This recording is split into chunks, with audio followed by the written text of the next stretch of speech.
To rotate a point, tap the Rotate tool. A preview appears of a point, a center of rotation, an angle of rotation, and the rotated point.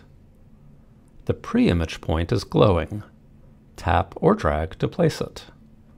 I want to rotate point B, so I'll tap point B to attach the points. Now the center of rotation is glowing.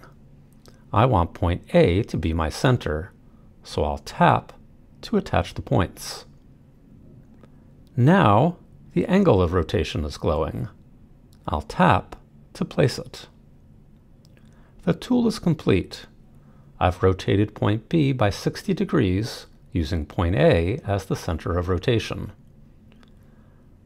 I can tap here to change the angle of rotation from 60 degrees to any value I'd like, such as 90 degrees.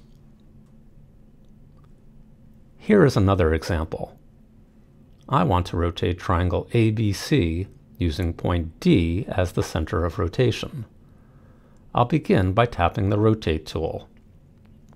A preview appears of a triangle, a center of rotation, an angle of rotation, and the rotated triangle. The pre-image triangle is glowing. I want to rotate triangle ABC, so I'll tap the interior of ABC to attach the two triangles. I'll continue by attaching the center of rotation to point D and tapping to place the angle of rotation. My tool is complete. Here is one last example. I want to rotate triangle ABC using point D as the center of rotation and theta as the angle of rotation. I'll tap the Rotate tool. Since ABC has no interior, I'll need to match its vertices instead. I'll start by dragging one vertex of the glowing triangle to vertex A. Now the next vertex is glowing. I'll tap to attach it to point B. And now the third vertex is glowing. I'll tap to attach it to point C.